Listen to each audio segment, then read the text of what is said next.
Hello दोस्तों, स्वागत है आपका बुक वर्ष चैनल पर। आज हम बात करेंगे एक ऐसी किताब की जो सिर्फ पैसे के बारे में नहीं बल्कि जीवन के बारे में गहरी समझ देती है। The wealthy gardener, lessons on prosperity between father and son, लिखी है जॉन सोफोरिक ने। ये किताब हमें पैसे कमाने की स्ट्रैटेजीज ही नहीं सिखाती बल्कि प्रॉस्पेरिटी, समृद्धि का असली मतलब भी समझाती है।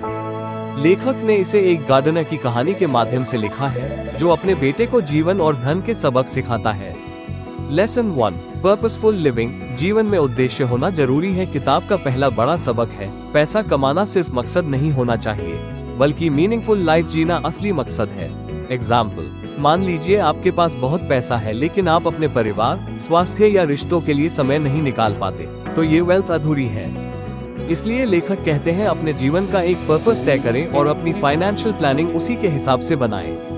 Lesson 2, the value of time, समय सबसे बड़ा निवेश। गार्डनर अपने बेटे को सिखाता है कि समय सबसे कीमती संपत्ति है। पैसा आप खोकर वापस कमा सकते हैं लेकिन समय कभी वापस नहीं आता। अपने दिन का शेड्यूल बनाइए, कम वैल्यू वाले कामों पर कम समय लगाइए। हाई वैल्यू एक्टिविटीज, स्किल्स सीखना, काम, निवेश के फैसले पर ज्यादा ध्यान दीजिए। लेसन 3, फाइनेंशियल डिसिप्लिन, अनुशासन ही कुंजी है। फाइनेंशियल फ्रीडम पाने के लिए डिसिप्लिन बहुत जरूरी है।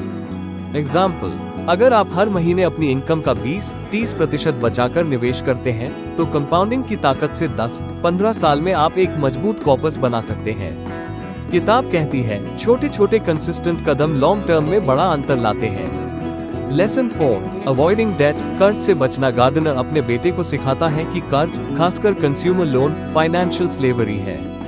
एग्जाम्पल, आपको लगता है कि एमी आपके जीवन को आसान बना रही है लेकिन असल में आप फ्यूचर इनकम को आज खर्च कर रहे हैं। सॉल्यूशन, कर्ज लेने से पहले 24 घंटे रुककर सोचें। एमी का बोझ तभी ले जब एसेट वैल्यू बढ़े, जैसे एजुकेशन लोन या business loan. Lesson 5, planting wealth seeds, निवेश के बीज बोना। गार्डनर कहता है कि जैसे एक बीज बोने के बाद समय लगता है पौधा बनने में, वैसे ही निवेश को ग्रो होने में समय लगता है। एग्जाम्पल, अगर आप 10,000 रुपए म्यूचुअल फंड में निवेश करते हैं और 12% रिटर्न मिलता है तो 20 साल में यह 1 करोड़ से ज्यादा बन सकता है। पेशेंस और कंसिस्टेंसी सबसे जरूरी है। Lesson 6, generosity and giving back, समाज को लौटाना। किताब कहती है कि असली वेल्थ वही है जिसे आप दूसरों के साथ शेयर कर सकें। एग्जाम्पल, अपने इनकम का एक छोटा हिस्सा चैरिटी या किसी जरूरतमंद की मदद के लिए रखें। यह आपको फाइनेंशियल ही नहीं इमोशनल सेटिस्फैक्शन भी देगा। लेसन 7, कंटिन्यूअस लर्निंग, सीखते रहना। गार्डनर अपने बेटे से कहता है कभी सीखना मत छोड़ना। नए आइडियाज, नए स्किल्स और फाइनेंशियल नॉलेज आपको आगे बढ़ने में मदद करते हैं। हर महीने एक नई किताब पढ़ें, सफल लोगों की आदतें ऑब्जर्व करें, अपने फेलियर से सीखें और उन्हें इम्प्रूव करें। द वेल्थी गार्डनर हमें सिखाती है कि वेल्थ सिर्फ बैंक बैलेंस नहीं है बल्कि यह पर्पस, टाइम, डिसिप्लिन, पेशेंस और गिविंग का कॉम्बिनेशन है।